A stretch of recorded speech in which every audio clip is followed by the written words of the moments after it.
All right, gents, welcome back. It is the Rodg and Don show. I am Andrew Rogers, the host of the program, along with my co-host and equal shared partner, Chris Donnelly, who joins me for the second week. Chris, it's great to see you, pal. Glad to see you didn't get sick of being on the first one, eh? Yeah, good seeing you too. Thanks for letting me back on. I guess I didn't do as bad of a job as I maybe thought I did. Well, and that's the thing. It's been pretty positive in terms of the response from this, hasn't it? Are you surprised? Yeah, I listen to a little bit, but I think it's kind of weird, like listening to yourself sometimes. Like, you're a little bit nervous, a little bit anxious. Like, you just don't want to make a fool of yourself, right? So, hopefully we can keep that trend going. Well, I'll tell you this, a little inside scoop. I never watch my games back because it sounds funny, right? Like I can't stand the Yeah, sound of my own voice. I know that sounds weird. I talk all the time and that sort of thing, but it's weird in that aspect, right? Like in going back and watching these, like you appreciate all the feedback, right? But you don't go yeah, back and watch just to, fact check people. yeah. No, totally. Yeah, and like the feedback was nice too. So, kind of makes me feel like I did something right. Well, and that's just it, dude. And like all of it's warranted here because, like you said, I thought you did a tremendous job coming in and doing something you haven't done before. Obviously, for myself, like I've been doing this for a while, so obviously I was kind of worried in a way that, how things were going to go in that first episode, but I thought chemistry was there and obviously people appreciate it. So again, thank you to the viewership. We see you, we hear you, and we appreciate each and every one of you. So from the both of us, thank you very much for that. Chris, it's my understanding you have a shout out to give. Yeah, no, I got two little boys at home here that they got their championship weekend for their hockey, and they wanted me to mention that, and that they're my two favorite little hockey players, so Mackenzie and Sydney. Right on. Fantastic stuff. And yeah, like it really is a wonderful time right now for hockey in general. I know your team, Collingwood Blues, in the playoffs, right? Is that right? Oh, Collingwood Blues? Dundas Blues, sorry. My apologies, Yep. Dundas Blues. Yep. I know Collingwood does have the Blues as well. Yeah, That's why they're I got they're mixed OJHL, up. those guys. My bad. I'll get that Yep. right. I swear to God. But anyway, I know you're in that run as well. Yep. Take us like how was your weekend overall and how you feeling come today? It was good. It's busy. I mean, we got like with my two little guys, there were 8 a.m. At the arena. It's 2 blocks down the road from my house, so it's not a far drive. So, Good. but I mean, early mornings. And then with the Blues there, we got practice Sunday nights. We actually ended up getting the sweep on Hagersville. So Nice. our guys are getting a rest right now, but lots of practice prepping. We still don't know who we're playing in the second round. Should find that out tomorrow. But the group's looking ready, so just busy weekend with those guys. Excellent. Love to hear it, and obviously, congratulations on the first on the Yeah. sweep, I should say. So we got a little bit of news, and this was courtesy of Jordan McKinnon. We're going to show this graphic. Soggy and Shorts Winterhawks posting this on their social media. A message for former Winterhawk number 91 Trent Hawk. Chris, I don't believe you would know him as well as myself, and that's not Yeah. just upon my own tires on this one, but um, I got to meet Trent quite a few years back, and he's one of those guys that played for the Winterhawks for a really, really long time. When this was posted on their stories, I was really unsure of what exactly was that had happened. So I reached out to Jordan, and just to preface this, I just asked him, I said, "Hey, what's going on with this?" And he says, "Well, read the GoFundMe. It basically just sums it all up there." And I told him, I said, "Is it okay if we, do a little something to make note light of this, or I guess recognize what's going on?" And he said, "Absolutely." So like I said, they posted that, and then this was posted on the GoFundMe statement. I'm not going to read it all. I clipped a bit of it. But I'm going to read it out for you here. I do have the graphic up, and of course, the graphics on the bottom there. It says, "Dear friends, family, and kind supporters, my name is Ryan Murley, and I'm reaching out on behalf of my coworker, Trent Hawk. Trent, a dedicated employee at Bruce Power and a loving husband and father of two wonderful children, was suddenly struck with Guillain-Barré syndrome, GBS as it's short formed, a rare neurological disorder where the body's immune system mistakenly attacks the nerves.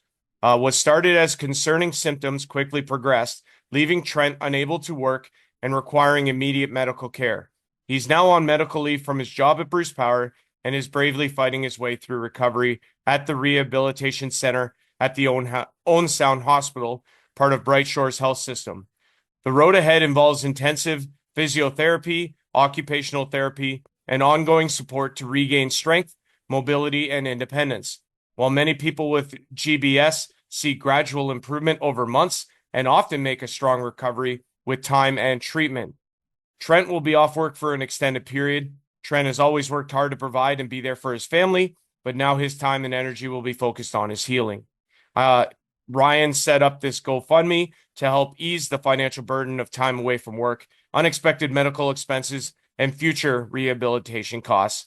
That goes on, but this statement is from the Hawk family and on the GoFundMe website, which you can see there at the link below. And we will have it on the screen at the bottom for you throughout the course of this podcast. So again, I knew Trent through the Winterhawks and just a complete stand-up guy.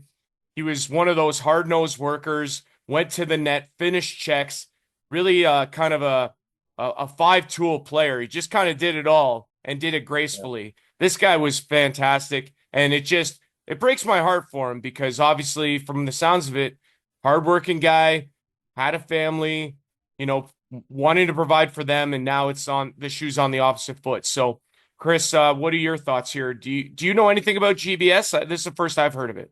No, that was the first time I've ever heard of it. So, I mean, obviously, like, yeah, like your gut wrench for that family. Like, it's sad to hear that too. Like, I never met the guy, but I mean, we're sending you all the good vibes and prayers and the love for you. And you sound like you're a warrior on the ice. So you'll be a warrior off the ice here, and you'll beat this thing.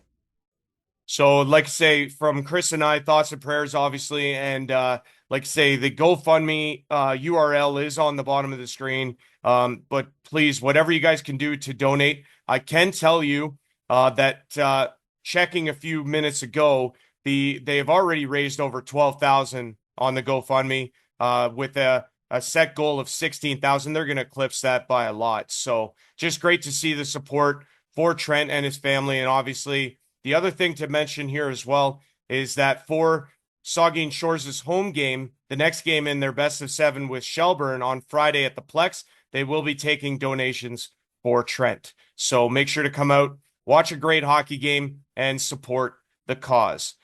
From that, actually, it's a nice segue here. From that, well, actually, we're going to go to the South Division. We'll get into the North afterwards, but we're going to start with the South Division.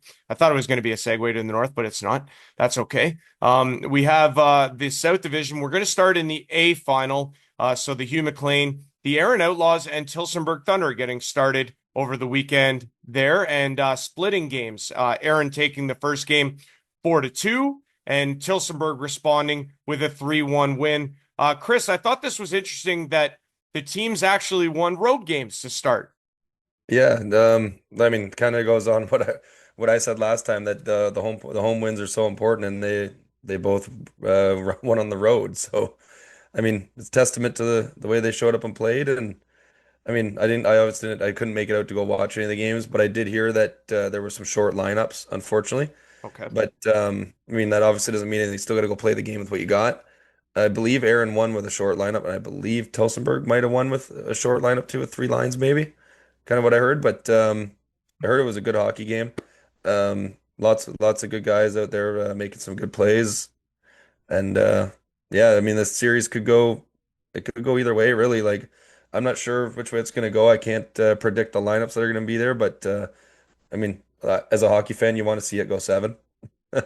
Absolutely. I mean, and especially too, like say, 4-2, 3-1, close games there.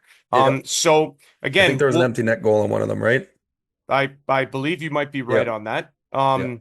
But either way, like say, it's funny because regular season sometimes isn't all the indicators on how good teams are, and then we mentioned this before, how many players are actually going to play in this A bracket, and obviously rosters and attendance is going to be a big deal.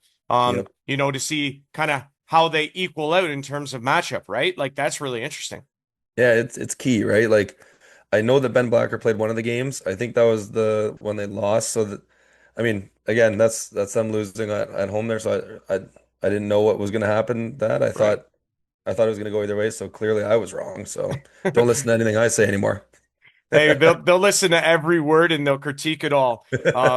Just so you know, no escaping right here Yeah. on the Rodg and Don show. If you're looking for a place to hide out, this ain't it. Yeah. We'll continue on with our South Division chat as we switch gears to the Double A bracket. Some really good hockey games over the weekend, and we're going to start with the Elora Rocks and Petrolia Squires series.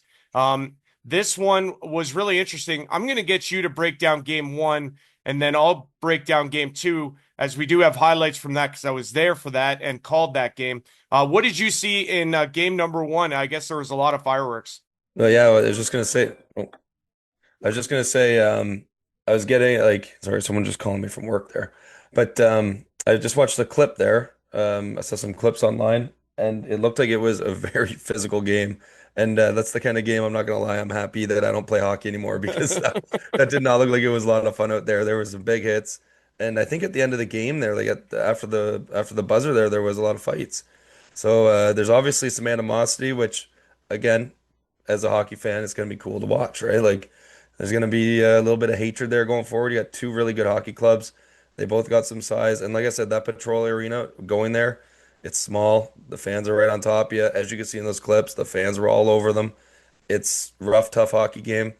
And I mean, 5-3 is a tight game still. Like it's a good scoring game. Obviously Allure didn't come on out on the right side of that, but you'll touch on game two and see where they get their get back there. But I mean, I think the physicality and the fighting and all that for Alora, they're a skill team.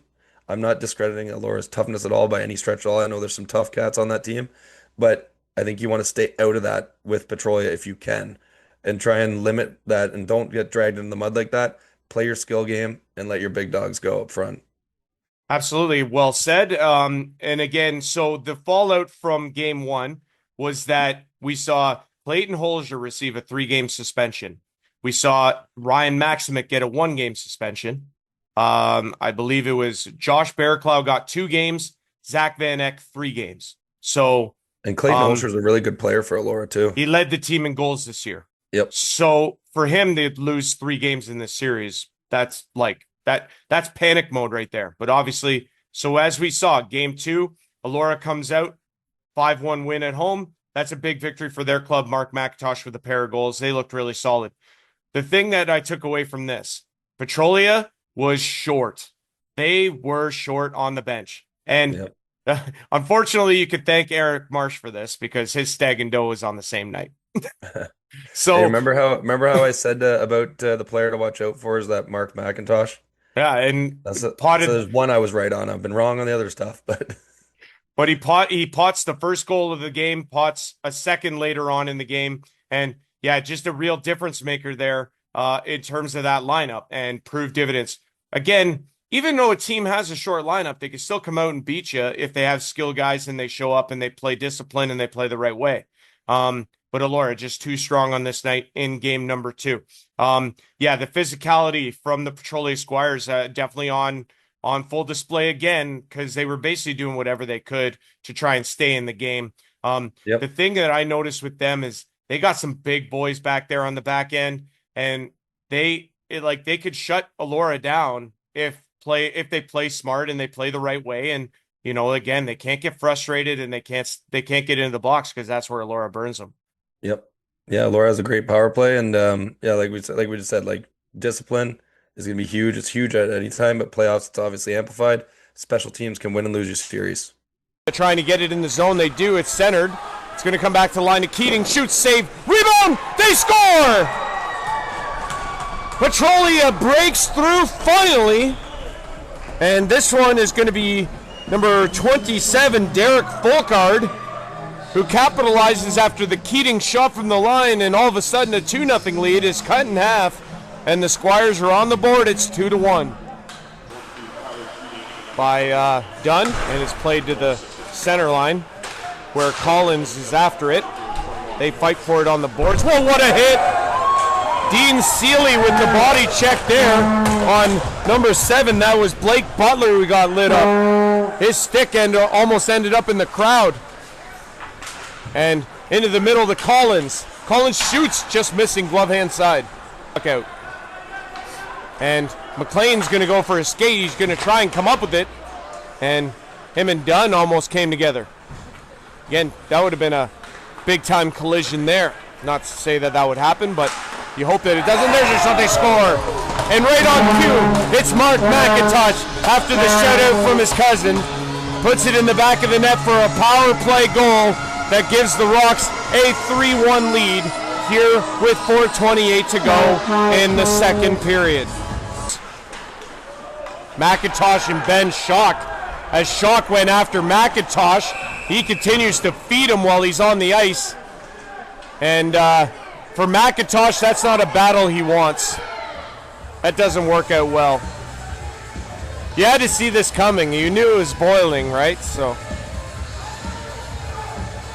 Ben Schock he tied up with McIntosh and gave him a couple of good shots there to left on the clock. Drop the puck, and that will do it.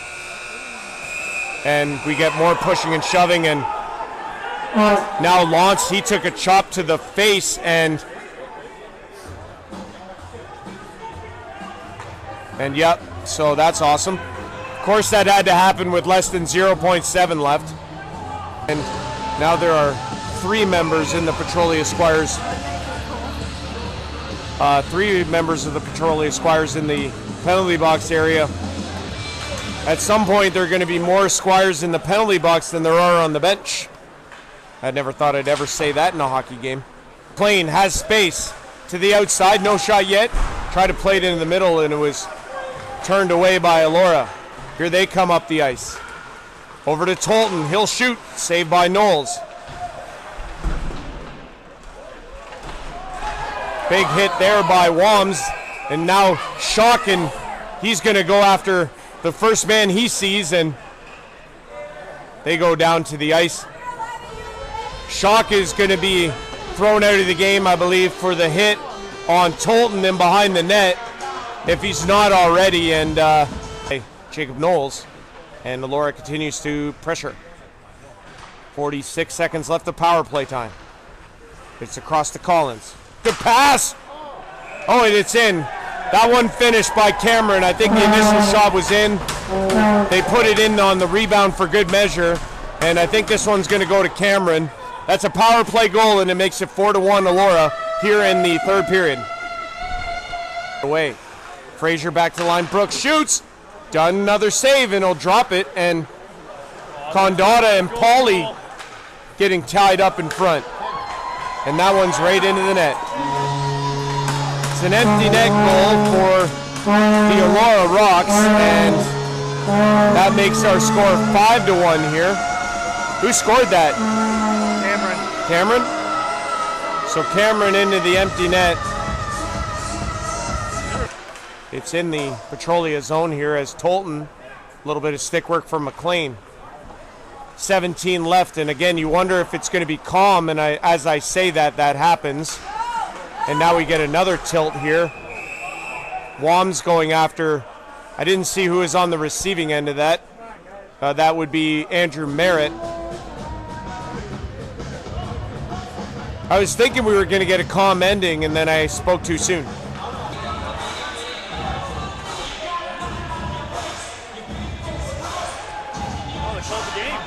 Well, all right. Run the rest of the clock out after all that, and that'll do it. That's one of the most unconventional ways to end a hockey game, but at the end of the day, 60 minutes in the books. Okay, so our next series on that AA side, you have the Tavistock Royals and Seaforth Centenaires. It's Saturday night OEHL playoff action as the Seaforth Centenaires get ready to host the Tavistock Royals in Game 1 of their playoff series. Tonight's matchup features two of the top goaltenders in the league. Seaforth's Alex Hutchison posted a .928 save percentage in the regular season, while Tavistock's Andrew Masters had 3 shutouts in the Royals' previous series. Let's hit the ice from the Seaforth District Community Center. First period, Tavistock is on a rush as Drew Girth speeds into the zone. Girth fires in tight and Patrick Vaughan has a chance in front, but Alex Hutchison stones him. A little later, the Royals are now on the power play. Luke Fanjoy centers it to Eric Robichaud in front, and he puts it in. Eric Robichaud gets his first of the playoffs as Tavistock opens the scoring. It's 1-0. Not long after, the lead pass finds Sheldon Price in behind the defense. Price fires a backhand shot, but Andrew Masters denies him. Shortly after, Seaforth tries to clear it out, but Luke Fanjoy keeps it in the zone. Fanjoy finds Eric Robichaud in front, and he beats the goalie. Eric Robichaud scores his second of the game as the Royals add on. It's 2-0 after 20. Second period, Tavistock misplays the puck and Sheldon Price picks it up. Price finds Luke Fritz down low, but Tristan Ho makes a great play to lift his stick. Sometime after, the Centenaires continue to press. Jarrett Bogdan gathers the puck. Bogdan weaves in and rips a shot, and Jared Nash has a chance on the rebound, but he puts it wide of the net. A little later, Tavistock is looking to mount an attack, but Braden Blight lays a big hit that knocks his man off his skates. It's now a battle for the puck in Tavistock's end. The puck goes out to Ruben Smith in the slot. He fires, but Andrew Masters gets a piece of it. It's 2-0 heading into the third. Third period, Seaforth is racing down the ice as Mike Bujold skates in. He sends it on net and picks up the rebound. Bujold plays it in front and Luke Fritz gathers it. Fritz plays it out and it's sent to Mitch Casey for the slap shot, but it gets deflected in front and the chance is gone. A few minutes later, the Centenaires are looking to get on the board. Jarrett Bogdan works in. He finds Kyle Stanberry in front, but Andrew Masters gets a pad on it. Less than 2 minutes later, Tavistock is on the power play, but Seaforth has pulled their goalie to get back to even strength. The Royals steal the puck in their own end, and Tyler Reed fires it down the length of the ice and into the empty net. Tyler Reed gets his first of the series as the Royals get another one. It's 3-0. Now late in the period, Seaforth wins the O-Zone face-off. Jarrett Bogdan fires it from the slot and there's a scramble in front, but Andrew Masters keeps it out. The Royals would add another empty netter as they take game 1 by a score of 4-0 over the Seaforth Centenaires on Saturday night. It's Game 2 of the OEHL Divisional Semifinal Series between the Tavistock Royals and the Seaforth Centenaires. Following a win on the road in Game 1, the Royals take home ice looking to extend their lead in the best of 7.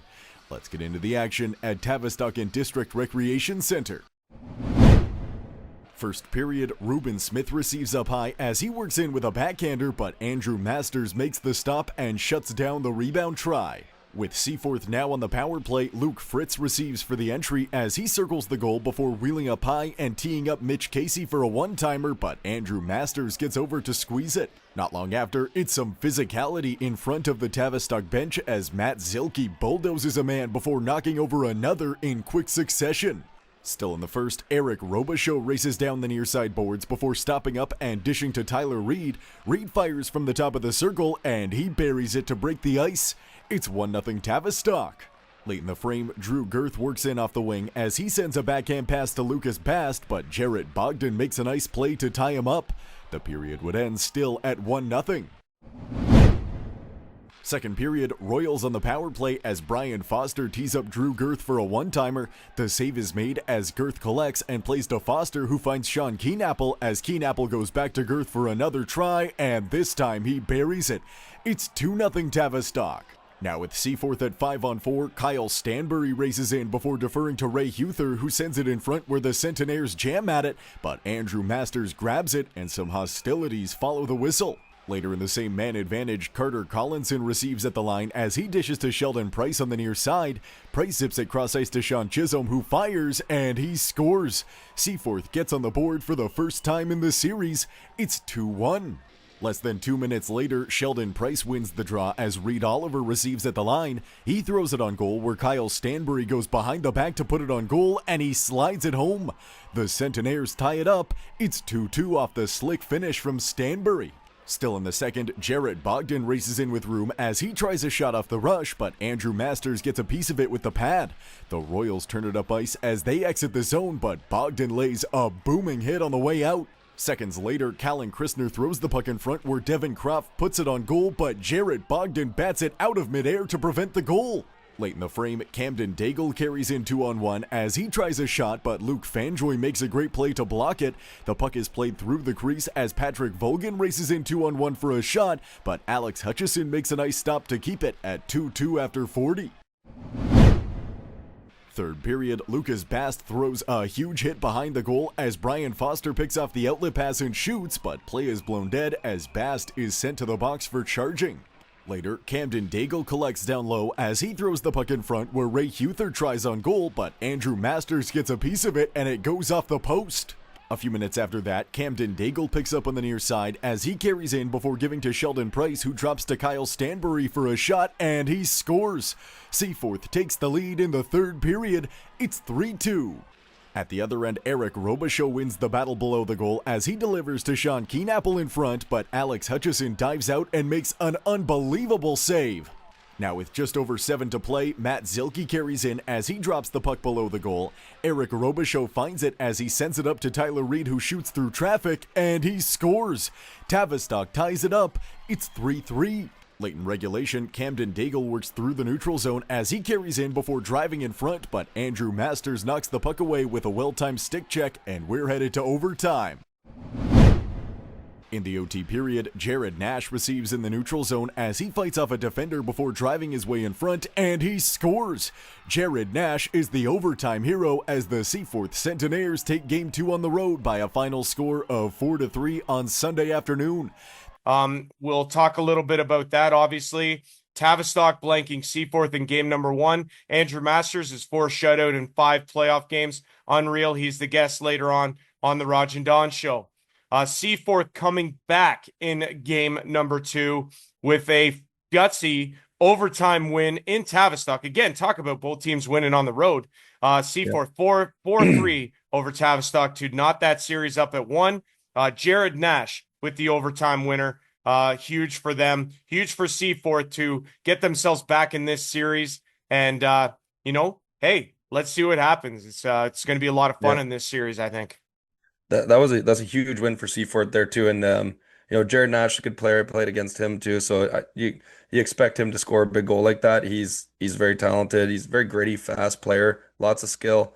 But going down 2-0 to a team like Tavistock, where you got a goalie that can do what Andrew Masters is doing, would be a pretty deep hole to get yourself out of. So kudos to them for digging in and putting the puck behind him, because it seems like it's been very hard this playoffs. Absolutely. And it's a fantastic interview coming up here with Andrew Masters. He's just a beauty and really, humble guy too. I really noticed that as well. And hopefully you guys, the viewers, will notice that too. But that's coming up in a little bit here. But what are you expecting from the rest of this series, Chris? Well, I think that obviously they found something in the second game there. Seaforth found something on Tavistock there in the second game.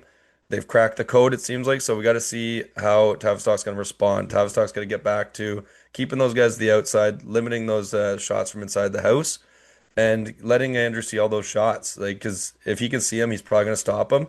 And I think for Seaforth, then they got to stick to the game plan that they have, which is going to be working hard, getting to the middle of the ice, I'm assuming, and taking his eyes away. Very key in the playoffs, taking the goalie's eyes away, getting some dirty goals. I think that what we're going to see is going to be, I think it's going to be back and forth. And I mean, it sounds like a generic answer for me to say. I'm just looking at the scores that I have some notes here, but how do you choose anybody in this? Right. I'm not even going to do it. I'm just going to say it's going to back and forth. Like, I don't know, like what a great slate over the whole league, really, when you look at it this is fallen as like fans. This is fallen to be exactly what you want. Like, this is perfect for people to watch hockey. Heavyweight tilts left, right, and center.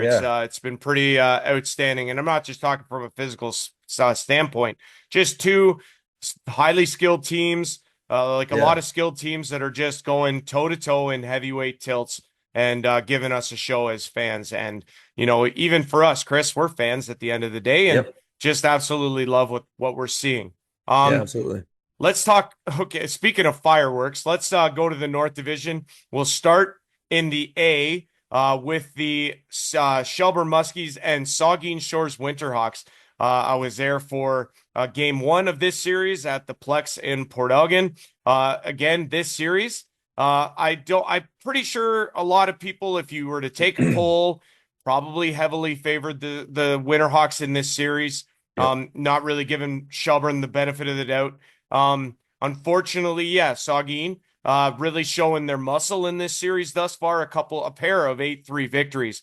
One in which the second game in Shelburne, there was a clip going around that was posted on Gatlinburt's story that I saw, where he's wailing on Logan Freiberger, who celebrated after he scored the 8th goal of the game, Yeah. and he's wailing on him good. And it's just one of those, like, what do you do if you're Shelburne? But man, good on Saugeen to just throw some muscle and really kind of prove who the heavyweights are in this series. Yeah, I mean, like you're not gonna miss the net on purpose to not score a goal. Like you got to play the game. Right. But I mean, celebrating it, I'm like, if you're gonna do that, like you got to be ready to go. Like there's still Absolutely. it's a little bit of respect, and if you're doing that to them, those guys are probably a little bit embarrassed. They have pride. So, I mean, you got to be ready for it. It sets up a fun game 3, though. I don't know if you're going to do the call there or not, but it'll set up a fun game 3. Well, oh, and then so what we can tell you as well is I got updates on this. So I can tell you that from this game, there were some suspensions handed out. Gatlinburg, 2 games. Devin Train, number 4 of Shelburne, he got 1 game, and Caleb Morrison got 3 games for Saugeen Shores. So those are that's hey, breaking news. Because the thing is, I noticed in this league, they don't announce that stuff, right? The discipline Yeah. stuff. You gotta dig deep to try and find it. But it seems like they're trying to It crack has to down get on it, though. messaged to you. Yeah, they're trying to crack down on it though, right? Like look at the suspension. The 3-game suspension's no joke. No. And and like at a time like this, it basically could essentially end your season if at this point, like Absolutely. for some essentially, right? Like after Petrolia wins their first game and then Clayton gets 3 games, if they sweep, he doesn't play another game this season. Yeah, that's what I mean. Like, and he's a key part. Like, Yeah, discipline's gonna be huge. Like we've already touched on that. absolutely. Well said. So next game in this series on Friday at the Plex in Port Elgin, and then they follow it up game 4 Saturday, 8 o'clock in Shelburne. I Yeah. really would like to see them get to that Friday the 13th night for game 5, just because Some it'd be nastiness. so poetic, you know what I mean? But I don't know. The way that things are going, I think it'll be wrapped up by weekend's end. A firing pass across, Beck couldn't corral it in. Fraz trying to get it out and does. Floats across to McDermott. He'll bring it in. McDermott centers, scores, floats! What a pass from Brent McDermott! And the Winterhawks restore the 2-goal lead. It's now 4-2 with 4:10 remaining here in the second. Hellier to the corner. He gets bodied off the puck. Hellier in the corner again against Prentice. In behind the net for the Winterhawks here. Centers, scores, Hellier! Bang, bang, in a matter of moments. And the Winterhawks have once again seized control here as they now lead it 5-2. Winterhawks leading 5-2 as we head to the third. Game 1, Hugh McLean, Abe Brackett, North Championship final between the Muskies and the Winterhawks. Game number 1, best of 7 series. We'll be back for period 3 in a little while. Andrew Rogers with you live, Real Raji 21.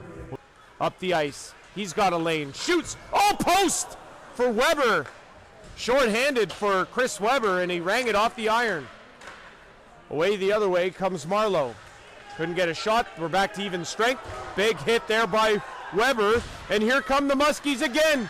Here's a chance, scores!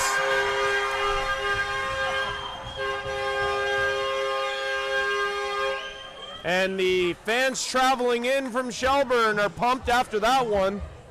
A big goal from number 88, Vincent DeCastro, who has sprung and made the most of that shot, putting it glove side on Paychev. He played by the Winterhawks. Shot off a stick. Now it's flick, save, rebound, it's loose. It's still loose.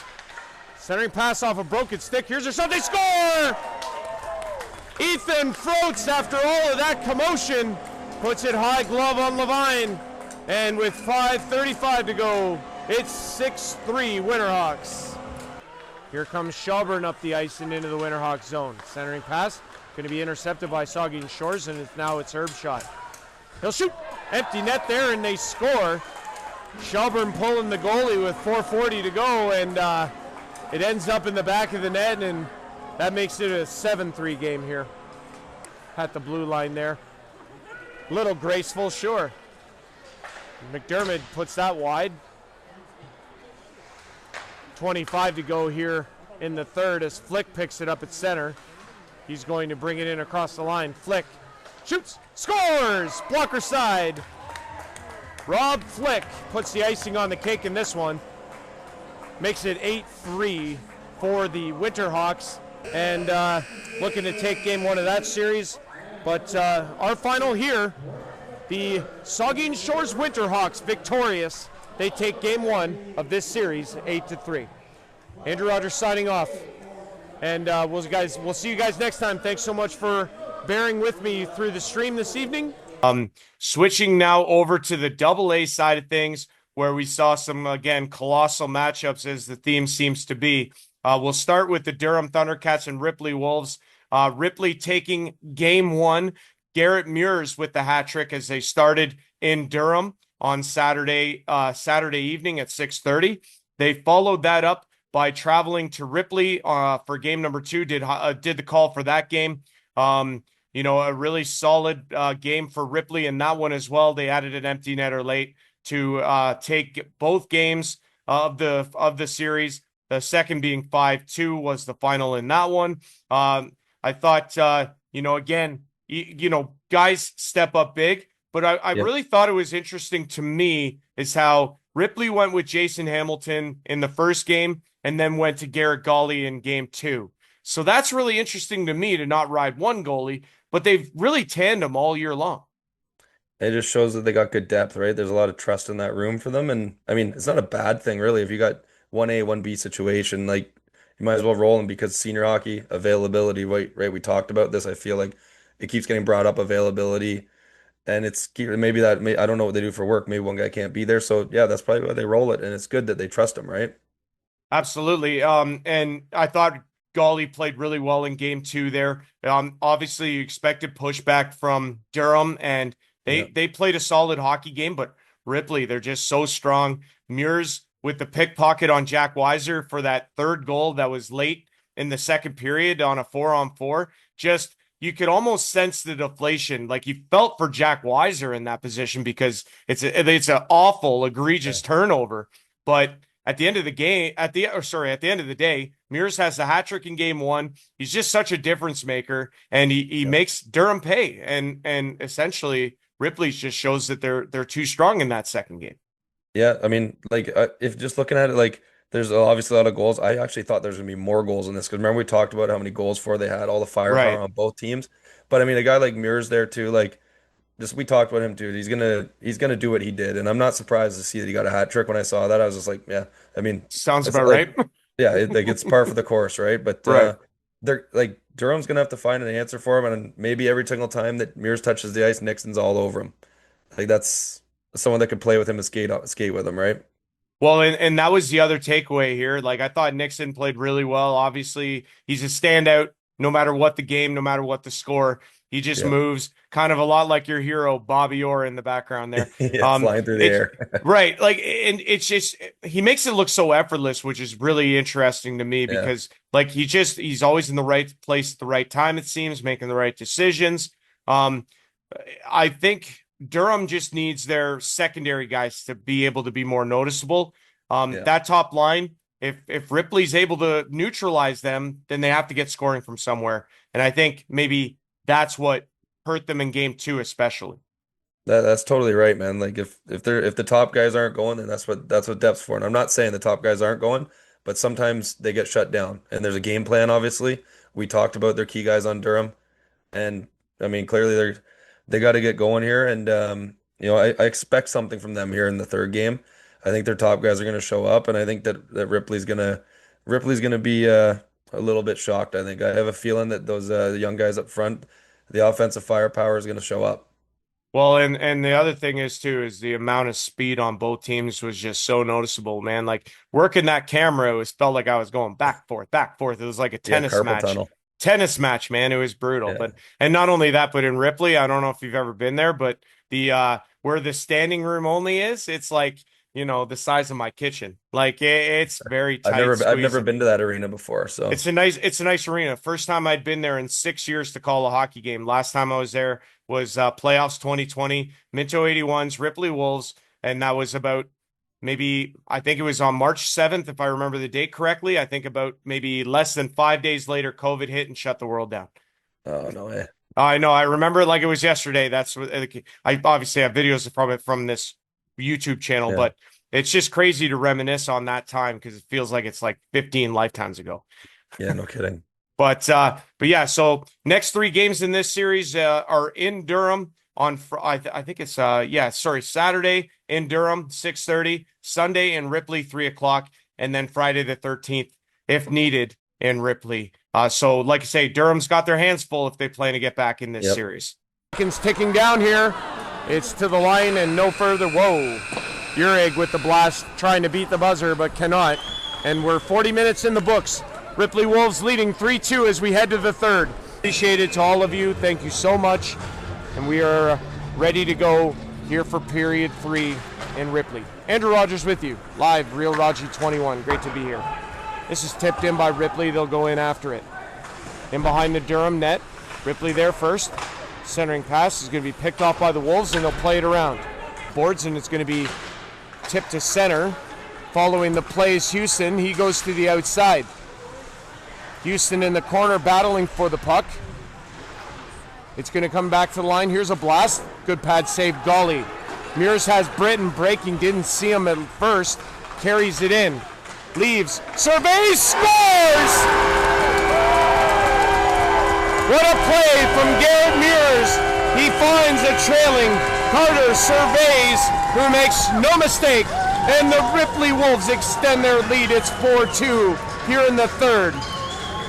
Kill off this penalty. 5 seconds left in the first minor before it becomes a second minor. There's a shot from Ripley, and that's just wide, glove hand side. First penalty over, and we're going to get another one here. And what is this going to be here for?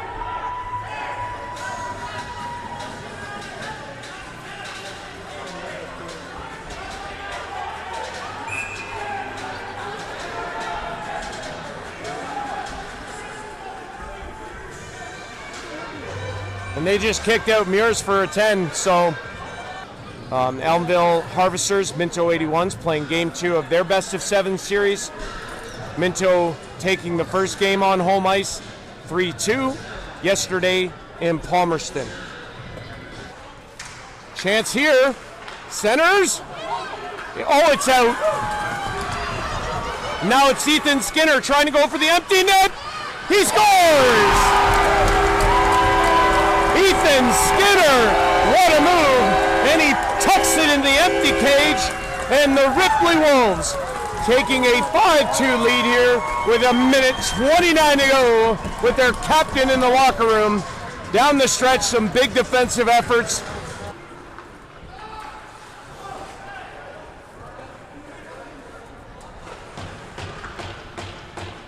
Final 10 seconds ticking down here. And that's going to do it. Down the ice, Ripley grabs the puck, and the game is over. The Ripley Wolves with a 5-2 victory take game 2 here on home ice and seal a 2-0 series lead here against the Durham Thundercats in this North second round semifinal best of 7. We are going to switch to the last series that we want to cover in the first round, obviously. That is the Elmville Harvesters and Minto 81s. Minto taking the first 2 games, the 2-time defending champions showing their muscle in this series. They took game 1 3-2 in a nail biter that saw Riley Pitt score with a minute and 23 seconds left on a power play, no less, to make that game really interesting. But Caleb Warren with a pair of goals, the Minto 81 captain and heart and soul of the team, put on a show and be able to take game one of that series. And then they respond in a big way, having to go to Elmvale for game two, and they take that one 5-2. So again, what does Elmvale need to do here? I mean, this is probably a position they're not used to being in, I feel. Yeah, I mean, like you said, Minto's a two-time champs. They've been in the trenches, we'll call it. They've been in the trenches here in the fights in the playoffs. They understand how this goes. Down 2-0 to these guys is going to be a tough hill to climb. There is some serious firepower over on the Elmvale side. Again, though, like Minto there, just congrats to their captain there. What a performance in the first game to show up and lead the boys into that one there. What a performance by him. But Elmvale, I think we're just gonna have to see some more shots on net and some more greasy goals. It's gonna be a little playoff greasy style. Well, and yeah, my takeaway, at least from the game that I saw and watched firsthand, Jonathan Reinhardt, Minto 81 netminder, really, really strong. I thought he had a really nice season, and Yeah. he had a really nice game one. I didn't catch any of game two. Obviously, I was in Ripley, but again, he's obviously proven to be a competitor, a warrior, makes himself big in the nets. And yeah, like you say, if they could get at him a bit and make him work for it, I think they can maybe disrupt him, get him off his game a bit, and really kind of dictate sort of the outcome of a game. Yeah, just make him uncomfortable a little bit, right? Like obviously not, like, we're not saying do anything dirty, but just get in his space a little bit. Like get him uncomfortable, make him move certain ways he doesn't want to move. Absolutely. No, that's well said. And that's kind of what I was getting at too. I'm not saying run him either, but you just want to make his life difficult so that he's not making the saves, like the difficult saves look easy and the easy saves look difficult. I don't know if I don't think that second line is necessary there, but you got my point. Yeah, we got it. As Young was blasted. Elmvale with the puck in the Minto zone here with the extra attacker on. Minto's going to touch it though and to be whistled down.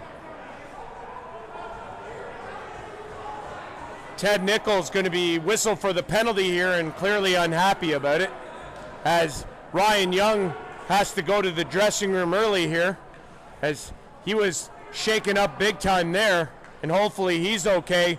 But it's head contact and a misconduct 10-minute for, it's going to be against Caleb Warren. I thought it was against Ted Nichols.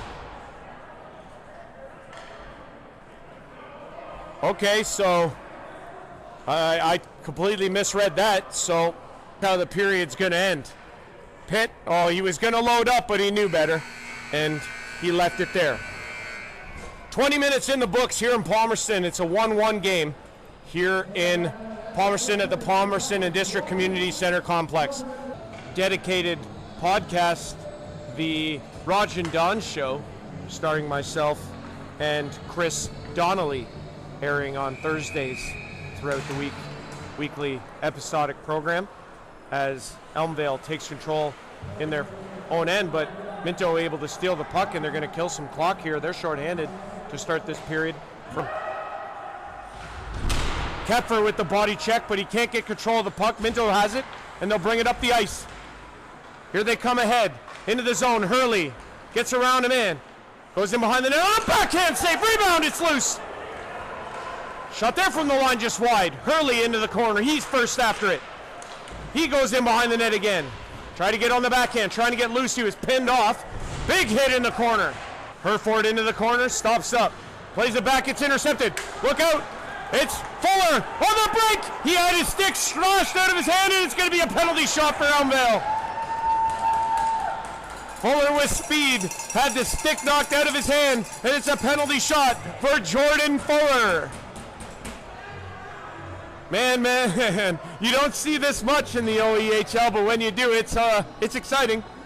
So here it goes. Fuller, short-handed, with a penalty shot in a 1-1 game.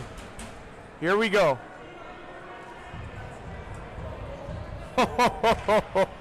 Man, Jordan Fuller against Jonathan Reinhardt on this penalty shot. Let's see what happens. Here we go.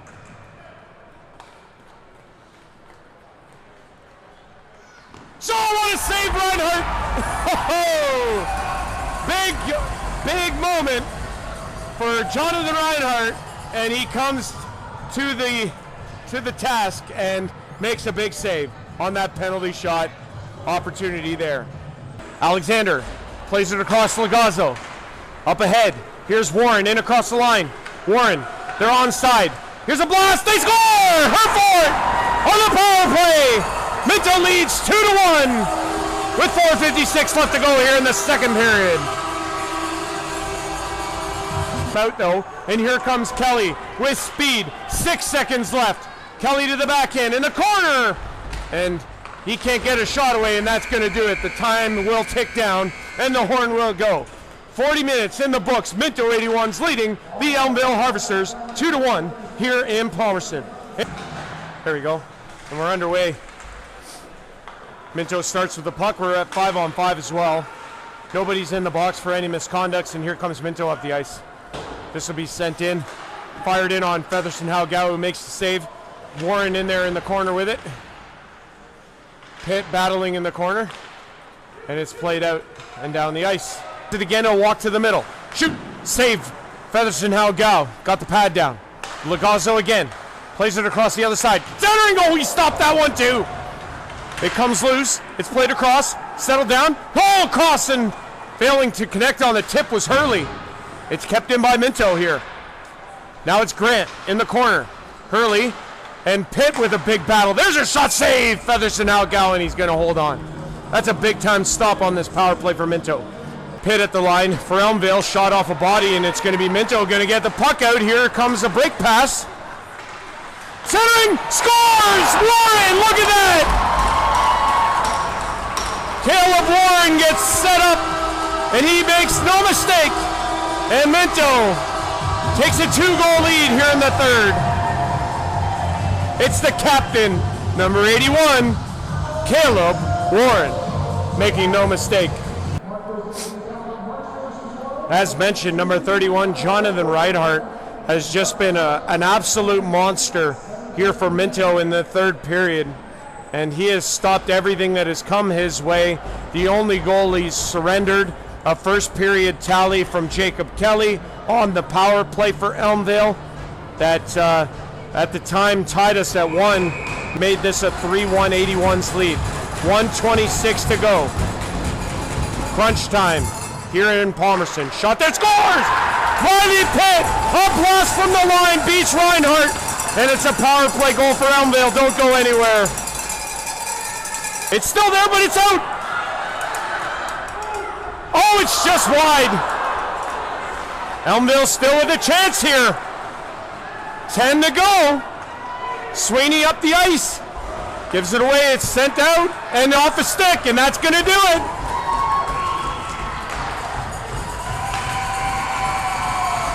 The Minto 81s survive a late push from the Elmvale Harvesters, and they take game number 1 here in Palmerston. They have a 1-0 series lead in this best of 7 semifinal between the 2-seed 81s and the 3-seed Elmvale Harvesters. The next graphic we're going to show up here is the playoff leading point scores. So you still have Fuller and Kelly up there for Elmvale, 19 and 18 respectively. Kyler Nixon on defense for Durham, 16 points there. This is an overall for the playoffs. I wasn't able to get it to separate between the A bracket and AA side.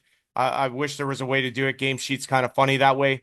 But again, a lot of players there making noise. I'm really impressed with Chris Weber and Keith Palmer of Shelburne. They've had a really nice postseason, being up there in scoring. Carter Surveys, I thought he had a really nice game there in game 2 for Ripley. He scored a goal. He looked really solid. Obviously, you got Mears there. Jacob Black's been really solid. Goal, 12 assists, 13 points for Elora. Zach Cameron, always reliable, 8 goals so far. Very, very impressive for him. We mentioned Caleb Warren, 6 and 5. You got Rob Flick, very nice, 5 and 5 for 10. Brett McDermott right there, 10 points. Miles McLean for Saugeen Shores, 10 points as well. Getting contributions all across the board from those guys that have been there a long time and been able to do it consistently. So Again, those guys have been huge for the scoring. It's been really fun. These playoffs have been excellent. Yeah, like you just look at the names here on this list here too. Like these, I mean, again, like it's just pumping the league's tires up. Like look at the people that we get to watch in a senior hockey league. Like some of these names here, like these are all really good hockey players. There's tons of talent on that list right there. There's younger guys, there's older guys, there's defense that are like we got defenseman, one D man up there in the third place there. Everybody else is all forwards. Yeah, isn't that funny? Like, and of One D. course it would be Kyler who put up a Yeah. ridiculous 45 points this year. Like, he is just so impressive. And like you said, I know I've said before, he plays with such grace. He plays and makes it look so effortless. Yeah. He's out there for a lot of the game. I feel like he plays 45 minutes, and it seems like the puck is always attached to his stick. I think he's going to have to be a real difference maker, though. If like, and a real leader. And I think if anybody can do it, it's him in this series. Oh yeah. Yeah, I totally agree. Like he's got Brody LeBlanc there and Uric too to help facilitate. Those are two, they're in the top scoring right there too. They're right there with them. They've been producing in the playoffs for them. And maybe it's like you said though, we need to see some more depth scoring from that team. And I think they'll be okay. I think you're right. It's just going to be an interesting time. It's a great time, really, in Yep. the OEHL and hockey in general, as there's plenty of good stuff going on, minor hockey all the way to the top. Yep. Except if you're watching Leaf hockey, which is just a travesty right now. But that's beside the point. I'm hearing that enough from my whole friend group. I don't need to hear it anymore. Fair enough, and then neither do I. So I Yeah. don't need to harp on that parade that Yeah. everybody is going down. We are going to break and have our interview with Andrew Masters, goaltender of the Tavistock Royals. When we come back, we'll tee you up for this upcoming weekend, and we'll have our final thoughts and wrap this podcast. It's been a good one on the Rodg and Don Show. Enjoy the interview with Andrew Masters. All right, folks. Another episode of the Rodg and Don Show with myself, Andrew Rogers, and Chris Donnelly. We have a great interview coming up here with, I want to call him the masterpiece, just because I'm a big wrestling fan, but masterful performances that he's been putting on. I love play on words, dude. I'm not going to escape that at all. But Andrew Masters of the Tavistock Royals joins us here on the Rodg and Don Show. Masters, great to see you, buddy. Yeah, great to be on this show. It's awesome to sit down and talk about our league and talk about the awesome thing that is senior hockey in this province. I mean, OEHL, it's really expanded. We're up to 18 teams now, and right now it's about the gold standard of timing for hockey with senior in this league, in particular with Mammoths on both the South Division side of things and the North Division side. Your team right in on it with the big dogs, Seaforth finish first. We'll get into all the specifics of this, but first of all, I just want to ask you kind of where's your head at this point, and if you can maybe reflect a little bit on how things have gone in your brief time as a Tavistock Royal. Well, I think right now, I mean, we're just focused on the rest of the series. I think the first two games have shown that we're in a battle here with Seaforth. Good back and forth weekend. Obviously, we split the weekend, so it's going at least into that third weekend, and we're all prepared here for quite a battle. I mean, it's been great since I've gotten to Tavistock. The fact that we took care of business round one against Aaron, and since I joined the team in January, everyone's been really welcoming. Boys have been great, and it's been fun to come to the rink every day. Well, maybe not every day. It's senior hockey, but our practice week and our games in the weekend. Yeah, speaking on Tavistock there, you had a really good interview on 519 after the one of many shutouts there in the first round, it seemed like. You had a good interview. You just talked about like the community getting behind your group there and how tight that room is. And maybe just let everyone know, like, it's so important, obviously, when you're going on a playoff run that you especially as the goalie, that that your teammates have your back in all situations. Yeah, I mean, you can tell that this team is a brotherhood. And I know there's lots of guys that were around when we got it done in 23, and lots of those guys have been around the team for 5, 6, 7 years. And the new guys like myself, close buddy of mine, Mitch Atkins, it's his first year too, and they've welcomed us all in, and you can tell it's a family there. Just even outside the room, like our community support, the the board, the volunteers, and everybody that's around our organization. It's definitely a royal family, that's for sure. Yeah, I would say so. Yeah, good. I mean, good shout out for the community too, right? I mean, there's nothing better, especially when you're at this level. You're doing it. Everyone's played good hockey. There's a lot of good hockey players, but you're doing it for, like, quote unquote, the love of the game, right? Like that's what you're doing it for, essentially. And I mean, it seems like you guys have a great spot to be doing there, and you guys are doing some damage. You're putting on a show. Yeah, no, it's maybe not so much about progressing to the next level for anybody. This is kind of our level until, our heart's content with it. And, we play for almost, I guess, pure reasons, right? Like, we want to, win to win. We want to win to feel what winning is. And, the guys, especially on that 23 championship team, are guys that have won in other places. They know what that feels like. And that's what we're chasing as a group, is to, be able to go through the process of the game by game battle that it takes to get stuff like that done. Yeah, I totally agree. That's huge, man. Yeah, no, I love it. I almost want to sit back and just drink a beer and just listen to you guys talk the whole time, but I'm gonna have to jump in because it's kind of a necessary. But no, I'm just We'll kidding. allow it, bud. We'll allow it. Yeah, thanks, man. I appreciate that. Yeah, we're Your all name's wearing first hats on the here. show. Hey, it's only because I was gonna say it's alphabetical, but it's not at all, is it? No, honestly, Andrew, like, I mean, it was just so cool to be able to follow along and see kind of how you came in and really took the net, but by storm, essentially. And then obviously in the first round, a couple shutouts. It was like, okay, you're feeling good. Like, when did you start to maybe realize that, hey, something special's happening here? Because at the end of the day, you did something that even NHL goalies don't do very often. Yeah, I mean, I just think in the first round, like, you get into playoff hockey and it's all about playing right to the end and playing right to the end of your shift and playing right to the end of, our defensive zone time and playing to the end of periods. And individual stuff kind of goes in the back burner. And for me, it was just, doing what I could every shift to make sure that we had the best defensive chance to win. And, I wasn't thinking so much about stacking performance on top of each other. It was just, this is what we need to do. We need to, game one is big. And then, to come home, I know we got it done in Aaron, maybe not as much this week, but, to keep the momentum into next round. And then, in game three, it was really take the next step in the series and put the boot on Aaron's throat. And then we were, we know no team goes out easily. So we knew we had to bring it again in game four. And it was just shift by shift, period by period, win your shift, win the period, get out of periods clean.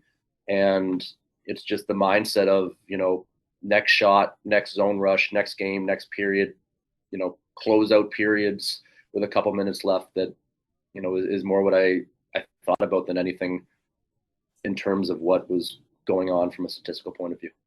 Were you at all surprised? I mean, I think to the way we defended, Okay. like we gave up, like the shots were lots of perimeter stuff, lots of, slap shots from the point or the boards that I could see. Right. And, the way we defended, we didn't give up, tap-ins against Aaron, right? We were pretty defensively locked. We created our offense out of defense and out of responsible hockey. And, with the way that the guys played in front of me, I was just a beneficiary of 18 other guys in the ice doing the right thing. Yeah, I was listening to, again, when you said that at 519, I was just going to bring that up too. When you said that on 519 about how you were getting all the perimeter shots, that kind of does speak to like the buy-in, which sometimes isn't, it's not always there in seniors hockey. Like, that's the hard truth. Like, guys coming from work on a Friday night, they don't want to get hit with pucks in the feet. They don't want to do those dirty little things. But if you have a group of guys that love each other and they all want to do the right thing for the right reasons, then these kind of things will happen. You're going to have some success too.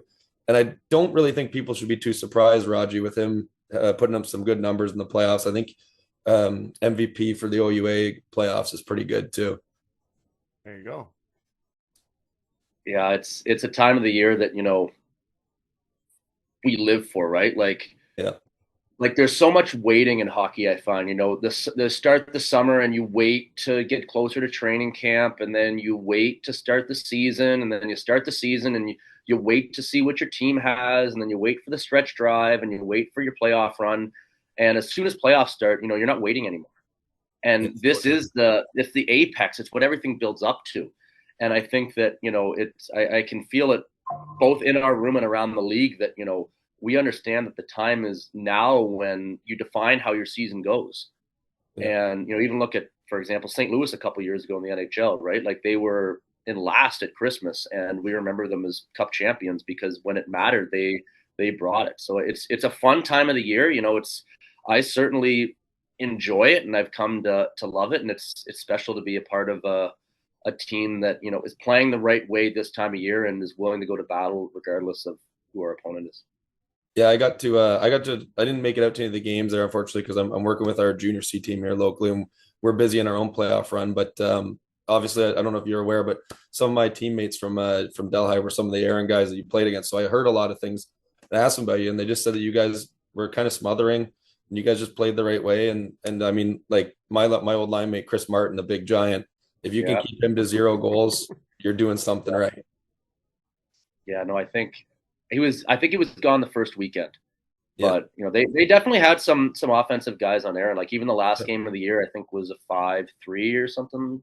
Yeah, game of that sort. So I mean they definitely had the firepower if we cheated. You know. So what would you you're not too far out of like the OUA ranks there for playing. What would you say is like comparable or different from those two leagues to the senior league? Obviously, there's going to be some major ones, but like, just like the play wise. Yeah, so I'm actually really involved in the OUA right now. I'm the goalie coach for the University of Guelph. So it's been nice. First of all, I mean, being involved and attached to a season, not as a player, was really cool this year. But I'd say that, like the OUA is more of obviously a high performance league where guys are, having workout plans, following training plans on the ice every day. But I'd say that senior, there's still lots of the same passion and there's lots of really good hockey players that for whatever reason, decided to move to senior right out of junior B or junior C hockey. Yeah. And, coming back into senior from the OUA and from pro, I'm almost surprised by how good lots of these guys are in levels that, you don't see for X number of years, and they continue to come and get better, and they're getting better in senior too, right? It's not, maybe they're not going to progress out of it anywhere, but they're going to be better senior hockey players every year as they get better and smarter and they understand how to play, this brand of hockey a little bit more. Yeah. I think that's the great thing about senior hockey too, is that like you're going to these small barns and like, as a player, like as a forward, like it's not fun sometimes myself being in these small barns, but the fans, they're right on top of you. And I think as a fan, if you wanted to go watch good hockey and you're in a small town, this is a great time for people to go and experience like small town hockey, great skill. And it's right in your face. They can see it all right in front of them. The guys are flying. And like you said, there's passion. Just to piggyback off of that question. Sorry, Andrew. I was just going to ask about that, right? Because as a goalie, obviously big, like crowds have a big influence on your performance in the net. Like, and obviously Seaforth, great crowds, Tavistock, great crowds, Aaron, great crowds. Like, speak a little bit on that and how that impacted your play. Yeah. I mean, first of all, one of the things when I came back from pro that I was looking for was, playing in atmospheres and in crowds and, in front of communities. And that's been awesome in the last couple rounds. It was awesome to see the barn pretty much packed in Tavistock. It was great to see, what Seaforth was able to put in the barn in round one. And, just the atmosphere in these little small towns is something that's really fun to play in front of, especially at this stage when I think you appreciate it a little bit more. Yep. You appreciate that, for me at 30 years old, I'm really, really lucky to be able to still play and still, have the atmosphere be around my game and our game and our team. And, it's something I try not to take for granted because, I can't do this forever. And it's a really fun part about this level is, to have the fans in the atmosphere. Totally agree with that. That's one thing I miss. Like I'm I got injured, so I can't play anymore. But yeah, one thing I miss is just like stepping out there and seeing people, and like you're still somebody at that point, right? Yeah. And like they're there to watch you. Yeah. Well, and it's cool too. Like I think because I see a lot of it as like from a media standpoint. Obviously, when I'm calling games and that sort of thing, you see a lot of things. And the coolest thing is when the kids look at you guys like your heroes. You know, they want sticks, they want pucks, they want everything autographed, and it's like they think that you guys are like gods. Like I can't imagine. Like I don't get any of that. I'm just the media guy, but the players though. I mean, I think that would be so cool to be in that position. Yeah, and something that was really, really cool against Aaron is I do lots of work in Guelph with the youth goalies. And to be able to have some of the goalies I coached come out our That's way, cool. right? Because we're as close as we are, right? Like I was before Aaron, I'd run a house league clinic right before and rip right over to the rink. And there'd be kids who were at the clinic I was coaching 2 hours ago out there watching. Oh, that's And awesome. it's a really cool experience to be able to see, you know, them in the crowd and them cheering for you, and then going to coach their practice and they, you know, make comments about the game, and to see them on the glass, you know, toward the end of the game. That was a really cool part about playing Aaron round one, was just the amount of Guelph support I was able to get from what I do for work to show up to senior hockey. Yeah, that's awesome. That makes it memorable for you. The next question I want to ask is just the comparable between going from round one opponent to Aaron to Seaforth. I mean, obviously that had to be an adjustment. Yeah, I mean, you know, we're definitely locked in a battle here with them. I think both teams know that this is going to be, you know, a long, grueling series. I think that there was lots of back and forth over the last couple of games. You know, they've definitely got some high end skill up front, and you know, we do too. And I think that, you know, it's obviously now mathematically it won't go for, but we know we're in a tight series here. That it's, you know, two great barns. We'll feel the community support get bigger and bigger with each game. And obviously, I only came in halfway through the year, but I know that, you know, they're two teams with a history against each other that, you know, really want to beat each other. And it's fun to be a part of, and it's fun to, you know that we all need to bring our best every night to get past these guys.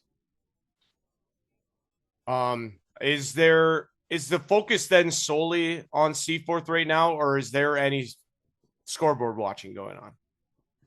I'd say right now the focus is mainly on Seaforth. I mean, we have an idea what's going on in the other series, but you know, we know that it's gonna be a battle right here that requires our whole focus to to get deep, and to, you know, these guys are where we're focused on, and if we come out on top, we'll worry about whatever comes next. Excellent. Chris, got anything? No, that's the perfect way to look at it there. That's all you can do, right? Just worry about the guys in front of you and don't get too far ahead so you don't trip on your own feet, and just keep doing what you guys are doing. You guys are doing great. Last one for you. I'll just end it with this one here, Andrew. You know, take me back if you could. Just give me some sort of an insight as to where it all kind of started for you. Why goalie? Maybe who pushed you early on in terms of like where, like if you could say, hey, I owe my hockey things to this so and so person, like give them some flowers, give them some credit, give them some love, that sort of thing. So I'll give a little story here about how I started in net. So I was I was a AAA defenseman. I was a AAA defenseman until Major Adam, or U11 now. And I always loved being a goalie in road hockey. So end of the year, season's done. There's one tournament at the end of the year in Lake Placid, and only one goalie goes. So we're driving down, and my mom actually was about to turn around the car because I was sick. And she knows she should have turned around the car, but she kept driving with it. And we got to Lake Placid, no cell phones. We realized the only goalie on the team, is sicker than I was, and I had his big brother's gear in case something happened. So out I go in that night in the same, not the pad that the Miracle game happened on, but the same arena. And I went in net that day, and here I am 20 years later, still doing it. But, you know, like definitely my parents have been incredibly supportive. You know, it's still super lucky to see them in the crowd every game at 30. Like I think I look and find them now before the puck drop a lot more than, you know, I did in junior, just because, you know, you appreciate that more. You appreciate, especially playing around the world that I did, you know, the fact that I get to play in front of them and that I get to feel their support. My grandpa was a big influence too for any KW guys. Pat Doherty, who he's got the main sheet named after him at Activa in Kitchener. He was a massive influence on my younger years. Just someone very warm, very supportive, and That's awesome. wouldn't be here without either my parents or him. Yeah, it's a cool story on how you got started. Yeah, Go from D right to goalie and to keep kicking. yeah, and don't leave. Yeah. I always like asking that question just because I think it's a great way to end any sort of interview is just be able to give the proper, like say, credit where credit is due. Yeah. I'm just a big fan of that. And obviously giving the player the opportunity to be able to say something of that nature. So very cool. Very thankful for you for sharing that with us. Andrew Masters, goaltender of the Tavistock Royals. We'll see him continue their quest for the JF Paxton Trophy as they continue their best of 7 series with the C4 Centenaires, which is all knotted up at 1. On behalf of Chris Donnelly and myself, Andrew Masters, great to have you on here, pal. You can come back on anytime, and best of luck this round against C4. Thanks so much. Thank you, guys. Happy to be on here. Yeah, good luck going forward. Thanks. All right. Once again, want to thank very much Tavistock Royals netminder Andrew Masters for joining us here on the Rodg and Don show with myself, Andrew Rogers, and Chris Donnelly. Chris, thoughts on the interview? What a great guy. Yeah, I mean, I think I didn't know him personally, but like before that, but I think he's a good guy. He's well spoken, a great ambassador for the game, and good job on him teaching the youth too, coaching kids hockey, teaching other goalies too. You see a lot of that nowadays in this league, don't you, with players and coaching opportunities? I know like there are quite a few of them, right, all over the place that coach in some aspect or some capacity. Yeah, I think like the feeling of giving back is always nice too, right? Like someone in your life at some point has taught you. So it's nice to give it back to that and watch the game evolve and grow. Do you think there is a heavy influence also on players in this league that also have like, young kids that of their own that come out, they watch their father play the game he loves, and then he goes and coaches them in essentially that same format. Like Yeah. I haven't experienced it personally, but I think that would be the coolest thing. Yeah, I mean, I personally like when my two kids and my wife come watch me play, and you see your little boys there, and well, for me, I have two boys, but you see your little ones there, and you kind of get like superpowers a little bit. You're like, okay, time to put on a show. And like obviously, yeah, like you want to, is there extra pressure there, I guess, in terms of Yeah. performance? I wouldn't say pressure, but like you're gonna bring your A game, and I think it's also like when they're there watching you, you want to like do the right things and play right because you don't Of want to. course. You want them when they grow up to be like, I remember my dad being good, and then when I'm telling them something, or someone else with the kids is telling them something, they'll be like, okay, he knows what he's talking about. I should listen. I got to see this guy do it. Not unlike oh man, Dad, how could you say that when you had 5 Yeah, turnovers that led to yeah, goals? yeah, Hey Dad, how come you're giving me all this positive advice when you spent the third period in the penalty box? yeah. No kidding. Yeah, you got to be disciplined, but you're in the box whole game. That's right. If you're not unlike those kids that got into it in that intermission there in that junior hockey game. Oh, I didn't see that clip. What league was that? Oh, I think I want to say, oh, I feel like it was like an AHL game, maybe, Oh, but okay. or maybe AHL or OHL. They had the Timbits kids come on at the intermission there, and Oh, it just went out to like an all like it got to be like an all out brawl from all the kids, and they were just chucking them. I feel like it was in Ottawa, but it may have been down south. I'm not 100% sure, but it was. I remember it making the rounds as a viral clip because it was little old school hilarious. hockey. Oh yeah. And like, it's I can't remember if it was also teddy bear toss night that night, but either way. It would just be ironic at that point, right? Yeah. So but anyway, let's wrap this podcast. We're gonna start though with teeing you guys up for the weekend action. Lots of games here. We'll start on Friday, March the 6th. You have Petrolia in Elora for game number 3 of that series. That's tied at 1. Shelburne in Saugeen Shores. Saugeen Shores leading that series 2-0. And then you have the Aaron Outlaws in Tilsonburg for a series that is tied at 1. That is game number 3. Which game are you most looking forward to on that night? I think just because of what we saw for the feistiness, I want to see what's going to go down in that Petrolia game with Alora there. I want Okay. to see I want to see if it's going to calm itself down. I doubt it, or if it's just if it's going to carry on the same way. We'll see what happens for sure. A long distance between Petrolia and Elora too, so travel is obviously Yeah, on a Friday night to go from Petrolia all the way to Elora is it's tough, man, playing those it's road games after working all day and then getting in a car and driving and then having to compete and maybe it'll be a little bit more tame. Maybe everyone will be sleepy. Again, May, probably not, but maybe I guess we'll find out. yeah, Switching to Saturday, back on the double A side of things, you got Ripley in Durham, 6:30 for game 3. Ripley leading in that one 2-0. Elmvale traveling to Palmerston. That's a 7:30 start in game 3. Tavistock in Seaforth, 7:30. You have Tilsonburg and Aaron at 7:30. Saugeen Shores and Shelburne at 8 o'clock. Both those in the A bracket game number 4s. Which one are you most likely to tune in or at least follow along with? yeah. I think I'm gonna follow in on that Ripley and Durham one. I want to see if I want to see what Durham's gonna bring here. If they're gonna like what kind of response they're gonna have, right? I think that's a very pivotal game. Obviously, I'm just stating the obvious here. It's like almost must-win territory right now. You don't want to go down 3-0 to Ripley. Well, especially considering then too the next two games in that series, 5 if necessary, are both in Ripley. So for them to win 3 straight or at least win, to get down in a 3-0 hole is tough. Being Yep, down in a 2-0 hole and having to win 4 of the next 5 is difficult also.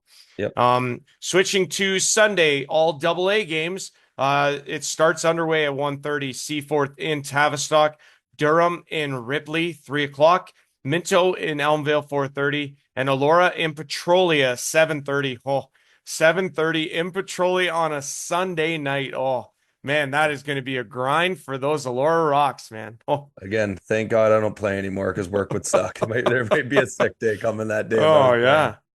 Like it would be a late night after Yeah, that one. But again, what is the takeaway from this? I'd be really interested to see again. I'm kind of following along closely with this Minto Elmvale series.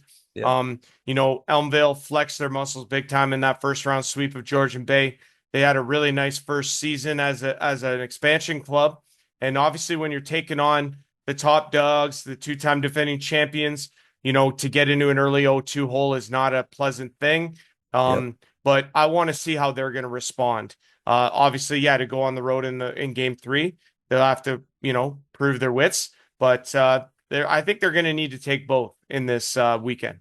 Yeah, I mean, yeah, it's no brainer. They got to try and win them both. But I think, like you said, like we got to give Minto their credit here. Like I'll be checking in on that too. They've earned that right that we need to keep an eye on them. They're the champs. We want to see what they want to do. But Elmvale's got some really exciting players on that roster too. And I mean, it'll be a good game to watch and just keep an eye on because there's some firepower there. And I think I want to watch too. Shout out to our guest. I want to see what our guest can do there in the net there. What Andrew Masters is going to do. I want to watch that. I'll keep an eye on that. I think that series is going to be so good and a couple close games and I expect more of the same the rest of the way. All right, it's the end of the episode here and I want to just do some final thoughts. First of all, want to thank Andrew Masters for coming on with us. I want to thank the guys at 509 Sports Online. They do an unbelievable job. They're everywhere and they did terrific coverage Yeah, they do. obviously on that. Yeah, do you want to give some love to 519? Yeah, 519. Shout out 519. They cover us at our home games for the Blues. For our junior team there, they do us. They do all the senior hockey games. They're everywhere, man. They're devoted to making hockey grow in Canada, I'd say, or Ontario. Darren Stevenson heads that group, and I know he's got a lot of people that work for him, and they're everywhere. So continue to do great work, guys, and we definitely appreciate you in the OEHL. Want to give a shout out to all the teams that I was in arenas for this past week. Yeah. There were 4 rinks, 4 barns, and world-class organizations in all 4. So definitely want to give shout outs to all of them. I want to remind you folks that the URL at the bottom that you've been seeing all show is for in support of Trent Hawk as he goes through his major battle for that health condition. And a reminder that they will be collecting donations on his behalf at the game on Friday at the Plex in Port Elgin. So we're with you, Trent, and we know that you're a warrior and that you're going to come out strong on the other side of this. And we're with you, and our thoughts and prayers are with you. Chris, I'll leave it to you. Last thoughts. Yeah, again, Trent, we're thinking about you there, bud. You'll pull through this. Just keep fighting it, buddy. And a lot of people have your back. Yeah, I mean, it's tough to say anything more after that, to be honest with you. But I think I'll just leave it at that. All right. We've had a tremendous episode. It's been jam-packed with a lot of good stuff, and hopefully you guys at home and wherever you're watching from have enjoyed every second of it, just like we've enjoyed bringing it to you. This has been another episode of the Rodg and Don Show, live or on YouTube at the Real Rodgy 21 with myself, Andrew Rogers, and Chris Donnelly. If you're interested in sponsorship for this podcast, reach out to me. Just shoot me a DM or something and let us know if that is something that you're interested in doing. And we can definitely give you some flowers here on this platform as we do each and every week. And we'll continue to get these episodes out every Thursday. That is the intent. May not always be at 10 a.m., but it'll be at some point on Thursday. It'll be up and it'll be ready for you guys to viewership of it. But like I say, for Chris Donnelly, I'm Andrew Rogers signing off another episode of the Rodg and Don Show. We'll see you guys again next week and enjoy the hockey this weekend. Take care, everyone. So long.